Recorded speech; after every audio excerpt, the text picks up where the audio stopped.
இங்கு பயன்படுத்தப்பட்ட அரபு சொல் ஜௌஜா, ஜோடியாக, அதாவது ஆண் பெண் என்று பொருள். திருக்குரான் சூரா அர்-ராத் அத்தியாயம் 13 வசனம் 3 சொல்கிறது, ஒவ்வொரு கனி வர்க்கத்தின் மரங்களையும் ஆண் பெண் கொண்ட ஜதை ஜதையாக்கினான். ஆகவே விலங்குகளும் மனிதர்களும் மட்டுமல்ல, தாவரங்களையும் ஜோடி ஜோடியாக ஆண் பெண்ணாக ஆக்கி உள்ளான் என்று அன்றே திருக்குரான் வியாபித்திருக்கிறது.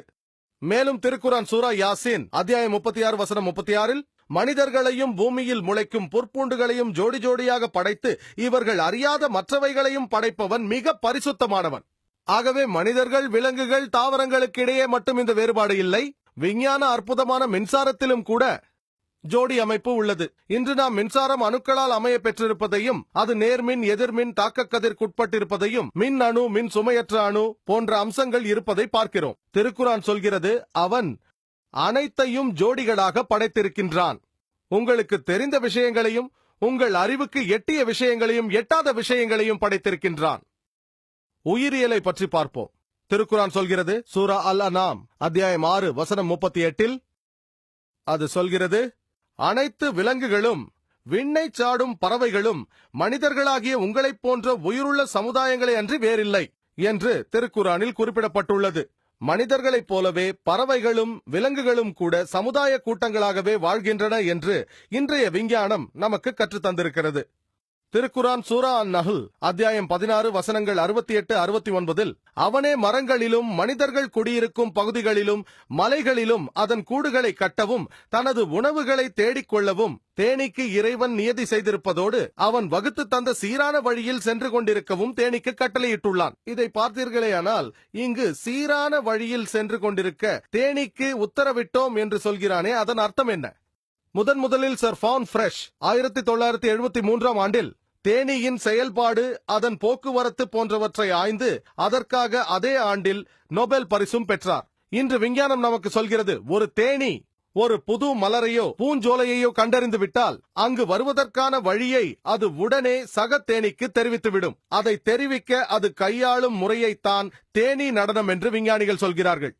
மேலும் அந்த உழைப்பாளி தேனீயின் பாலினத்தை சூரா அன்-நஹ்ல் அத்தியாயம் 16 வசனங்கள் 68, 69 குறிப்பிடப்பட்டுள்ளது. பெண் பாலினத்தை குறிக்க ஃபஸ்லுகி, குலி என்ற சொற்கள் பயன்படுத்தப்பட்டிருக்கிறது. இதற்கு முன்னால் உழைப்பாளி தேனி ஆணினத்தை சார்ந்தது என்று நம்பி வந்தோம். 4ஆம் ஹென்றி என்ற நாடகத்தில் ஷேக்ஸ்பியரும் கூட ஆண் தேனீக்களே பட்டாளமாக இயங்குவதாகவும் அதன் பிறகு மன்னனிடத்தில் தகவல் தருவதாகவும் குறிப்பிட்டுள்ளார். ஆனால் இன்றைய விஞ்ஞானம் உழைப்பாளி தேனியானது ஆண் தேனி அல்ல, பெண் தேனிதான் என்று நமக்கு சொல்கிறது. அவை அறிக்கையை சமர்ப்பிப்பது ராஜாவிடத்தில் அல்ல, ராணியிடம்தான். யோசித்து பாருங்கள், ஒரு உழைப்பாளி தேனி பெண்ணினம் சார்ந்தது என்பதை மிக தெளிவாக திருக்குரான் சொல்லி இருக்கிறது. விஞ்ஞானம் இதை சமீபத்தில் கண்டுபிடித்தது. திருக்குரான் 1400 ஆண்டுகளுக்கு முன்பாக சொல்லிவிட்டது. திருக்குரான் சூரா அல்-அன்கபூத் அத்தியாயம் 29 வசனம் 41 தன்னுடைய பாதுகாவலனாக எல்லாம் வல்ல இறைவனை தவிர மற்றொன்றை ஏற்றுக்கொள்பவர்கள் சிலந்தியைப் போல என்று சொல்லப்பட்டிருக்கிறது. சிலந்தி தான் கட்டும் வீட்டை மிக வலுவான ஒரு அரணாக நினைத்துக் கொள்கிறது. ஆனால் வசிக்கும் தலங்களிலேயே மிக பலவீனமானது சிலந்தி கூடுதான். இப்படி சொல்லி இருப்பது வெறும் சிலந்தி கூட்டை பலவீனமான ஒன்று என்று குறிப்பிடுவதற்காக மட்டுமல்ல, ஒருவன் இறைவனை தவிர வேறொருவரை வணங்கினால் தன்னை சுற்றி சிலந்தி கூட்டை கட்டிக்கொள்கிறான் என்று குறிப்பிடவும் சொல்லப்பட்டிருக்கிறது. இது பலவீனத்தை குறிப்பிடுவதோடு குடும்ப வாழ்க்கையை பற்றியும் சொல்கிறது. பெரும்பாலும் ஒரு பெண் சிலந்தி ஆண் சிலந்தியை கொன்றுவிடுகிறது என்று இன்றைய விஞ்ஞானம் நமக்கு சொல்கிறது. அதை விதவை சிலந்தி என்று அழைப்பார்கள். யோசித்து பாருங்கள், சிலந்தியின் கூடு பலவீனமானது என்று மட்டும் திருக்குரான் நமக்கு சொல்லவில்லை, அதன் குடும்ப வாழ்க்கை முறையை பற்றியும் நமக்கு சொல்லியிருக்கிறது. பெரும்பாலும் பெண் சிலந்தியால் கொல்லப்படும் ஆண் சிலந்தி போல நிலைமை ஏற்படும் என்று சொல்லியிருக்கிறது. மேலும் திருக்குரான் சூரா அன்-நம்ல் அத்தியாயம் 27 வசனங்கள் 17 மற்றும் 18 சுலைமான் அலைஹி வஸல்லம் தன் படையோடு வந்து கொண்டிருந்தாராம். மனிதர்கள், ஜின்கள், பறவைகள் எல்லாம் அடங்கிய மாபெரும் படை அது. அந்த வழியில் பெருமளவில் எறும்புகள் வசிக்கும் புற்றுக்கள் இருந்தனவாம். ஒரு எறும்பு மற்ற எறும்புகளை பார்த்து, ஓ எறும்புகளே, நீங்கள் மனிதர்களின் பாதையிலிருந்து விலகி உங்கள் வீடுகளுக்கு செல்லுங்கள், அல்லது சுலைமானின் படை தாங்கள் அறியாமலே உங்களை மிதித்து கொன்றுவிடக் கூடும் என்றதாம். இதை படிப்பவர்கள், இது என்ன இப்படியான நகைச்சுவை கதைகள் நிறைந்த நூல்தான் குரானா?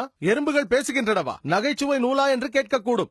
அது ஒரு பழங்கால புத்தகம் என்று சொல்வார்கள். ஆனால் இன்று விஞ்ஞானம் பெற்றிருக்கும் வளர்ச்சி காரணமாக பூச்சி இனங்களிலேயே மனித வாழ்வியல் முறையோடு ஒப்பிடத்தக்க வாழ்வியல் முறை கொண்டது எறும்பினம்தான் என்று இன்று நமக்கு தெரிய வந்துள்ளது.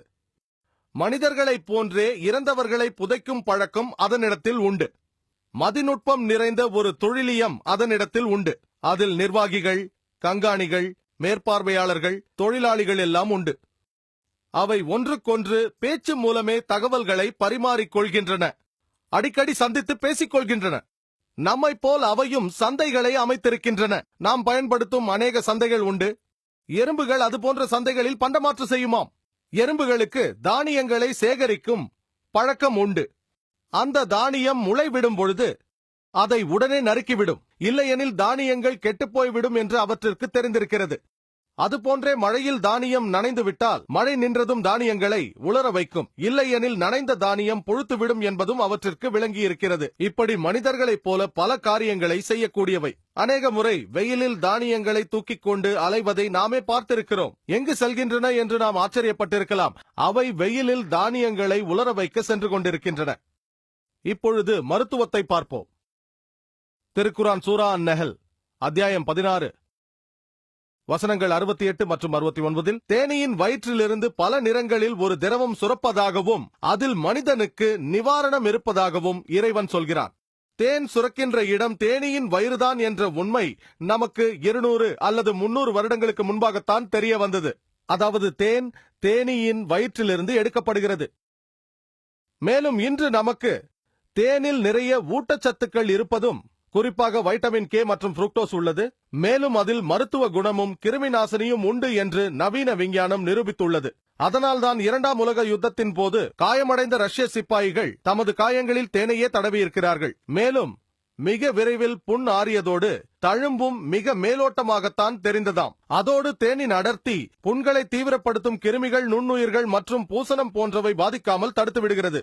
ஏதாவது ஒரு தாவரத்தில் ஒருவருக்கு ஒவ்வாமை உண்டானால் அந்த தாவரத்திலிருந்து எடுக்கப்படும் தேனை அவருக்கு நாம் ஊட்டினால் அவருக்கு இருந்த ஒவ்வாமையை நிவர்த்தி செய்ய முடியும். உடற்கூறியலை பற்றி பார்ப்போம். திருக்குரான் அருளப்பட்டு 600 ஆண்டுகளுக்கு பிறகு வந்தவர் இப்னு நஃபீஸ் என்ற விஞ்ஞான மேதை. இரத்த ஓட்டத்தை பற்றி உலகிற்கு சொன்னவர் இவர்தான். அதற்கு 400 ஆண்டுகளுக்கு பிறகு, அதாவது திருக்குரான் அருளப்பட்ட 1000 ஆண்டுகளுக்கு பிறகு வில்லியம் ஹார்வி என்பவர் இதை உலகிற்கு பிரபலப்படுத்தினார். நாம் பள்ளி பாடப்புத்தகங்களில் படித்திருப்போம். உலகிற்கு இரத்த ஓட்டத்தை பற்றி முதலில் சொன்னவர் வில்லியம் ஹார்வி என்று படித்திருப்போம். ஆனால் உண்மையில் அதற்கு 400 ஆண்டுகளுக்கு முன்பாக இப்னு நஃபீஸ் சொல்லிவிட்டார். அவருக்கு 600 ஆண்டுகளுக்கு முன்பாகவே திருக்குரான் இரத்த ஓட்டத்தை குறித்து சொல்லிவிட்டது. இன்று விஞ்ஞானம் வளர்ச்சி அடைந்ததால் நமக்கு தெரிய வந்துள்ளது. சுருக்கமாக சொல்கிறேன். நாம் உண்ணுகின்ற உணவு வயிற்றிற்குள் சென்று வயிற்றிலிருந்து குடலுக்குள் சென்று குடல்கள் வழியாக குடல்களின் இரத்த நாளங்களை அடைந்து அதன் மூலம் இரத்த ஓட்டத்தில் கலந்து விடுகிறது. பிறகு பல உறுப்புகளையும் சென்றடைவதாகவும் பெரும்பாலும் ஈரலுக்குள் சென்றுதான் பிறகு இரத்த ஓட்டத்திற்கு வருகிறது. பால் சுரப்பிற்கு காரணமான பால் சுரப்பி நாளங்கள் உள்ளிட்ட எல்லா உறுப்புகளையும் இரத்த ஓட்டம் சென்றடைகிறது. விஞ்ஞானத்தால் இன்று சொல்லப்பட்ட ஒரு விஷயம் முன்பே திருக்குரானில் சொல்லப்பட்டு விட்டது. பால் சுரப்பு பற்றியும் இரத்த ஓட்டம் பற்றியும் திருக்குரானில் சொல்லப்பட்டு விட்டது. சூரா அன்-நஹல் அத்தியாயம் 16 வசனம் 66 சொல்லப்பட்டிருக்கிறது. ஆடு, மாடு, ஒட்டகம் ஆகிய கால்நடைகளில் படிப்பினை இருப்பதாகவும் அவற்றின் இரத்தத்திற்கும் சாணத்திற்கும் இடையில் அதன் வயிற்றில் இருந்து கலப்பற்ற பாலை உற்பத்தி செய்து நமக்கு புகட்டுவதாகவும் திருக்குரானில் ஏற்கனவே சொல்லப்பட்டிருக்கிறது. மேலும் இது குறித்து சூரா முஹ்மினூன் அத்தியாயம் 23 வசனம் 21 சொல்லப்பட்டிருக்கிறது. கால்நடைகளில் படிப்பினை இருப்பதாகவும் அவற்றின் இரத்தத்திற்கும் சாணத்திற்கும் இடையில் அதன் வயிற்றிலிருந்து கலப்பற்ற பாலை உற்பத்தி செய்து நமக்கு புகட்டுவதாகவும் அவற்றின் இறைச்சிகளை நாம் உண்பதோடு வேறு பல தேவைகளுக்கும் அவற்றை பயன்படுத்த முடியும் என்று திருக்குரான் நமக்கு சொல்லியிருக்கிறது. 1400 ஆண்டுகளுக்கு முன்பாக இதையெல்லாம் திருக்குரானில் யாரால் சொல்லியிருக்க முடியும்? கருவியல் துறையை பார்ப்போம். திருக்குரானை பின்பற்றும் அரபு முஸ்லிம்